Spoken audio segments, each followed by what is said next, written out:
हैं। सबसे पहला सवाल ये रहेगा कि क्या हिजाब के जरिए तुष्टीकरण की राजनीति की जा रही है। सवाल ये भी होगा कि 2024 चुनाव से पहले फिर से क्या ध्रुवीकरण की कोशिश की जा रही है, पोलराइजेशन की कोशिश हो रही है। इधर स्कूल और कॉलेजेस में हिजाब जैसे मुद्दों पर आखिरकार फैसला कौन करेगा।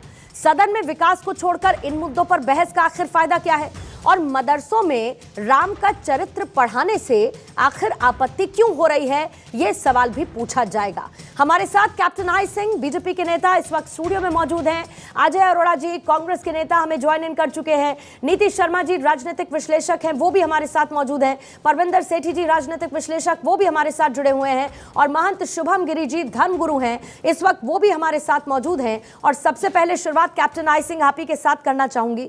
मैं ये समझना चाहती हूँ, हिजाब से लेके मदरसों में श्री राम का जिक्र और उनको पढ़ाई से जोड़कर रखना, और जितने भी मुद्दे आपने तकरीबन सब सुन लिया होगा कि आज किस पर हम बहस करने वाले हैं।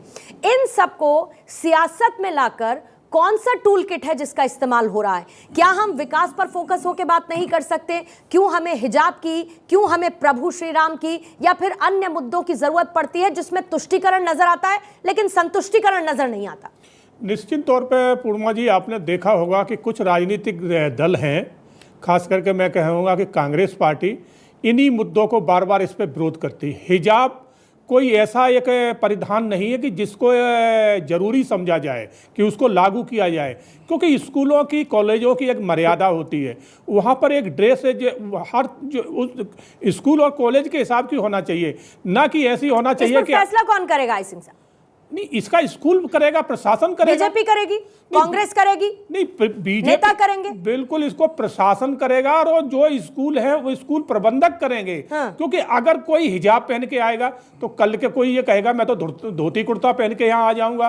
तीसरा कहेगा कि हमारी जो है ना एक परंपरागत वो शेरवानी होती, मैं वो पहन के आ जाऊंगा। फिर वो स्कूल ना रह के उसको तो एक ये लगेगा कि यहाँ सारे ये नौटंकीबाज लोग आ रहे हैं। तो स्कूल की कोई मर्यादा होती, शिक्षा का मंदिर होता है। तो शिक्षा के मंदिर में आप शिक्षक बन के आइए, ना कि वहां अपनी परंपरागत, अपनी धार्मिक, अपनी जो परिधान है उनको वहां पर आकर निभा। मैं मानता हूं अगर ये हिजाब इतना ही जरूरी है तो उन महिलाओं, उन लड़कियों पे लागू क्यों नहीं होता, जो चाहे वो फिल्म इंडस्ट्री में हो या वो मॉडलिंग में हो या अन्य क्षेत्र पे हो, उनके ऊपर ये इस तरह का दबाव क्यों नहीं डालते कि आप वहां भी हिजाब पहनिए, क्योंकि वहां उनके ऊपर इनकी चलेगी नहीं, वो इनकी बात नहीं मानेंगे।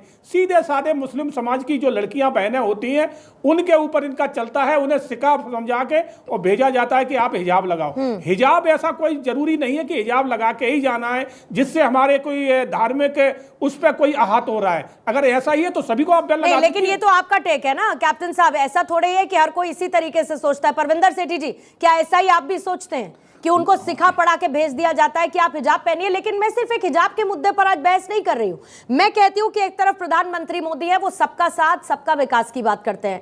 दूसरी तरफ आप जैसे ही विपक्ष के पास जाइए, और इसका जवाब अजय अरोड़ा जी आप भी दीजिएगा, इसके बाद मैं आपके पास आऊंगी। जैसे ही आप विपक्ष